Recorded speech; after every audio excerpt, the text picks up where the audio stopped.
Hello, this is Aditya Joshi. Welcome back to our channel. I'm a psychology major, MBBS first year student, on academy educator और NEET 2024 के लिए मैं आपको काफ़ी time से guide करता आ रहा हूँ। अब देखो, इस वीडियो में मैं तुम्हें बताने वाला हूँ 5 मोस्ट फ्रीक्वेंट मिस्टेक्स जो नीट प्रिपरेशन में बच्चे करते हैं। अब ये वीडियो वो नहीं होने वाली कि तुम ढंग से पढ़ते नहीं हो, टाइम टेबल नहीं, ये नहीं वो नहीं, बकवास की बातें नहीं होने वाली। एक्चुअली अगर तुम इसको इम्प्लीमेंट कर दोगे ना तो बचे हुए 3 महीनों में तुम्हारा स्कोर ड्रास्टिकली इंप्रूव करेगा।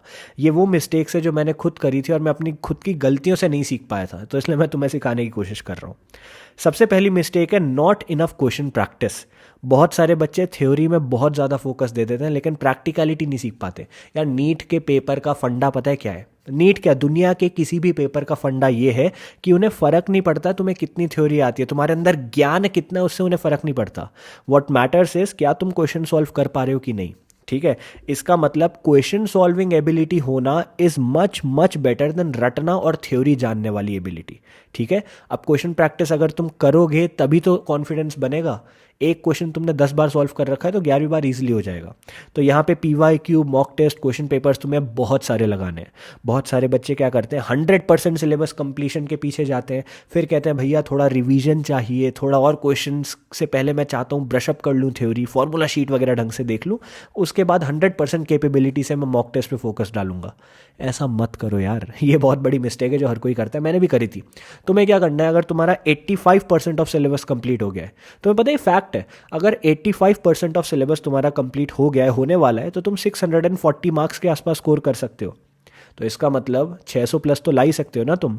अच्छे से जैसे ही तुम्हारा 80-85% सिलेबस कंप्लीट हो, फुल सिलेबस मॉक टेस्ट की तरफ बढ़ जाओ, पार्ट सिलेबस मत लगाना। लास्ट 10 to 15 ईयर्स के मिनिमम क्वेश्चंस लगाने का ट्राई करो PYQs में। एंड आप ट्राई करो कि हर एक चैप्टर से मिनिमम 100 क्वेश्चन तो मेरे सॉल्व हो ही जाए। जितनी ज़्यादा रिपीटिशन, जितने ज़्यादा क्वेश्चंस की वेरिएबिलिटी आप अपने दिनचर्या में लाओगे ना, उतना ज़्यादा ईजी हो जाएगा नीट में स्कोर कर पाना। देखो, more questions you encounter now, less unfamiliar questions will appear in NEET. Simple logic है यार, अगर किसी ने 100 क्वेश्चंस की प्रैक्टिस करी है तो 100 में से 5 क्वेश्चन आने की प्रोबेबिलिटी ज़्यादा है ना, बचाएगी। कोई 20 क्वेश्चन कर रहा है, 20 क्वेश्चन में से 5 क्वेश्चन क्यों आएंगे, लेकिन 100 में से 5 आ सकते हैं, 1000 में से 5 तो बिल्कुल आ सकते हैं। तो जितना ज़्यादा क्वेश्चन करोगे उतना ज़्यादा अच्छा रहेगा। लास्टली, एनालिसिस अच्छे से करना। गधा मजदूरी नहीं करनी कि भैया क्वेश्चन लगा दिया, एनालिसिस किया ही नहीं, गलत है तो गलत है, ठीक है आगे बढ़ गए।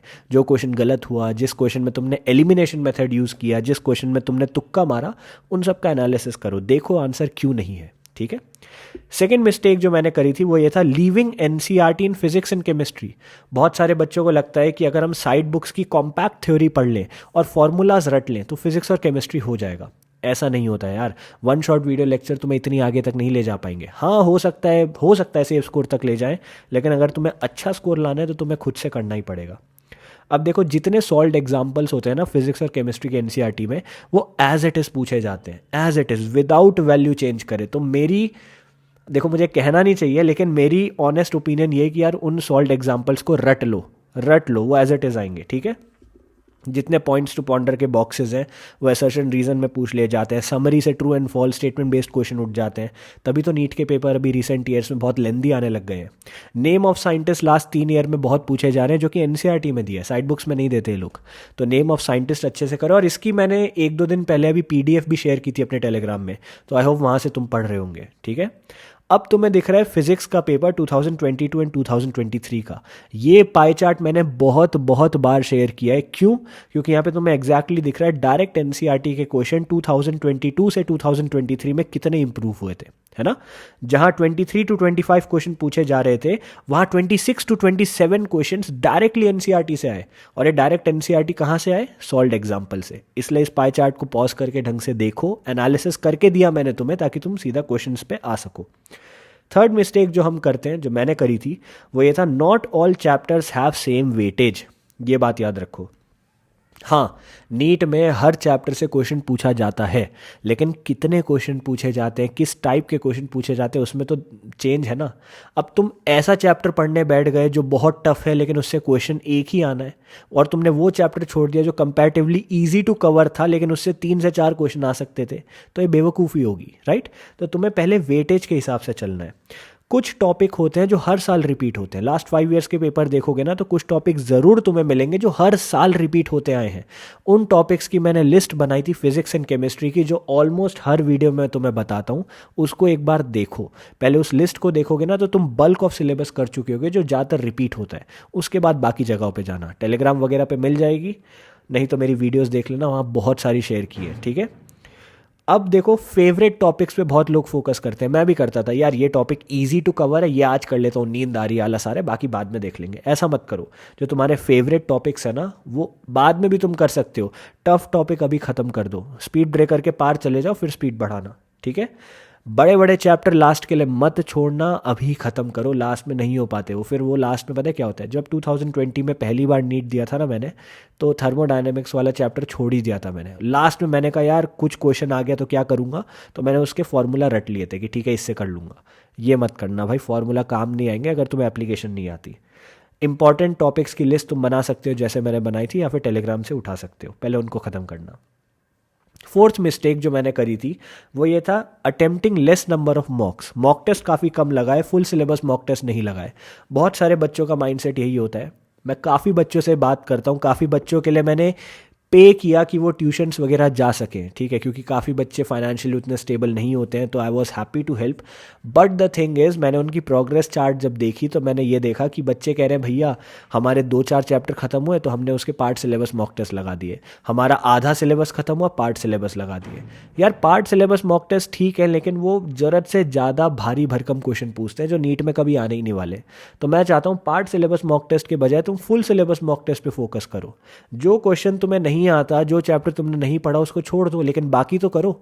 बैलेंस्ड अगर तुम्हें व्यू चाहिए, ओपिनियन चाहिए ना, तो वो फुल सिलेबस मॉक टेस्ट से आएगा, ठीक है। Fastest way to increase score होता है मॉक टेस्ट। जितने ज़्यादा मॉक टेस्ट लगाओगे ना उतना ड्रास्टिकली तुम्हारा स्कोर इंप्रूव करेगा। पढ़ने लिखने से नहीं हो पाता है, मॉक टेस्ट लगाओ। देखो, ट्राई करो 50 से ज़्यादा मॉक टेस्ट तुम लोग लगा सको मिनिमम। अभी तुम्हारे पास 3 महीने हैं, 90 डेज है, 90 डेज में 50 मॉक टेस्ट ईजिली लगा सकते हो तुम लोग। तो जितने ज़्यादा मॉक टेस्ट लगाओगे उतना ज़्यादा अच्छा है। बिलीव मी, तुम ये चीज़ लिख सकते हो, जितने ज़्यादा मॉक टेस्ट लगाओगे उतना ज़्यादा स्कोर इंप्रूव होगा। प्रैक्टिस से ही स्कोर इंप्रूव होता है, थ्योरेटिकल नॉलेज से नहीं होता है, ठीक है।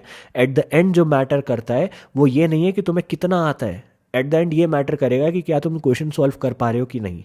लास्ट मिस्टेक जो ये है वो होता है हैविंग शीटी टाइम टेबल। यार इतना टाइम मैनेजमेंट स्किल बेकार होती है बच्चों की कि उनका पूरा प्रिपरेशन खराब हो जाता है। देखो, अब एक चीज़ याद रखना, 10 से 12 घंटे की सिटिंग का मतलब ये नहीं होता 10 से 12 घंटे की पढ़ाई। बहुत सारे बच्चे 10 से 12 घंटे की सिटिंग लगाते हैं लेकिन पढ़ाई उनकी नहीं होती 10 से 12 घंटे की।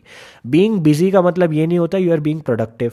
एंड लास्टली, अगर रिफ्रेशमेंट्स का तुम लोग अपने आप को टाइम नहीं दोगे, ब्रेन को हार्ड वायर कर दोगे कि यार घंटे भर घंटे बैठे रहो, तो तुम ठप हो जाओगे, ठीक है। बर्नआउट आ जाएगा, और इस समय तुम बर्नआउट अफोर्ड नहीं कर सकते हो। 3 महीने बचे हैं, अभी तुम्हारा बर्नआउट आ गया तो नीट बेकार चला जाएगा, ठीक है।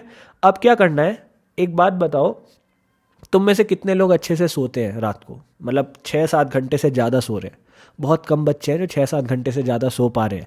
जो नहीं सो रहे हैं, स्लीप सेक्रीफाइस कर रहे हैं। यार अगर तुम 4 घंटे की नींद ले रहे हो, बहुत सारे मैंने ऑनलाइन यूट्यूबर्स एंड एजुकेटर्स को मैंने देखा, वो कहते हैं 4 ही घंटे सो। भाई क्यों 4 घंटे सोना है? तुम एक बात बताओ, 4 घंटे सो के तुम 20 घंटे काम तो नहीं कर रहे हो, है ना? तो क्या फ़ायदा हुआ 4 घंटे सोने का? तुम स्लीप भी सेक्रीफाइस कर रहे हो, एफिशिएंसी सेक्रीफाइस कर रहे हो, अपना बॉडी की हेल्थ सेक्रीफाइस कर रहे हो, और टाइम उतना ही ले रहे हो, है ना? तो ऐसा मत करो। मैं साइकोलॉजी मेजर का कोर्स कर रहा था, तब भी मैं अच्छे से सोता था। नीट की प्रिपरेशन में भी मैं अच्छे से सोने का ट्राई करता था। देखो, ट्राई करो, अच्छे से सो। अब एक चीज़ और मैं बताता हूँ वीडियो ख़त्म होने से पहले। तुम्हारे पास 3 महीने बचे हैं। मैंने बहुत सारी स्ट्रैटेजीज बनाई 3 महीने के लिए।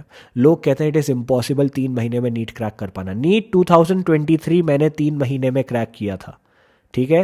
3 महीने से भी कम का टाइम था, 2-2.5 महीने थे मेरे पास, और मैंने नीट 2023 क्रैक किया था। मैंने पूरी डॉक्यूमेंट्री बना के रिलीज़ करी थी एज ए प्रूफ। तुम्हें एक बात बताता हूँ, देखो टाइम कम है, सिचुएशन टफ है, लेकिन इम्पॉसिबल नहीं है। जो बच्चे बोल रहे हैं ना इम्पॉसिबल है, उनको एक बात बताओ, जो लोग पूरे साल का ड्रॉप लेते हैं, जो जिनके पास 12 महीने होते हैं सो कॉल्ड पढ़ाई के लिए, उनको भी अगर तुम नोटिस करोगे ना तो 7 से 8 महीने वो वेस्ट ही करते हैं। बचे हुए 4 से 5 महीने वो पढ़ाई करते हैं। तो जो बंदा कह रहा है कि हम 4 महीने में क्रैक कर सकते हैं, वो 3 महीने में नहीं कर सकता। कोई लॉजिक नहीं हुआ ना। तो याद रखो, it can be done in 3 months, you just need a very good strategy. तो एक अच्छी स्ट्रैटेजी के साथ तुम लोग आगे बढ़ो। ये कुछ मिस्टेक्स जो तुम्हें नहीं करनी है, अपने टाइम टेबल वगैरह को इम्प्रूव करो, अपने दिनचर्या में इसको इम्प्लीमेंट करो। And I hope this video helped. छोटी रखने का ट्राई किया, बट देखो मेन बात ये है, अगर तुम्हारा नीट क्रैक नहीं होता है ना, तो तुम किसी को ब्लेम नहीं दे सकते। एट द एंड तुम बहाने मार सकते हो, तुम बोल सकते हो ये नहीं था, वो नहीं था, किस्मत नहीं थी, लेकिन कोई ब्लेम गेम नहीं खेलना चाहता। तुम ये नहीं बोल सकते कि उसकी वजह से मेरा नीट क्रैक नहीं हुआ। अभी तुम्हारे हाथों में है, you have the power to take step, तो स्टेप ले लो। आगे जाके रिग्रेट नहीं होना चाहिए कि मैं कहाँ जा सकता था और मैं कहाँ पे आ गया हूँ। ठीक है, all the best. I hope this video helped. God bless you.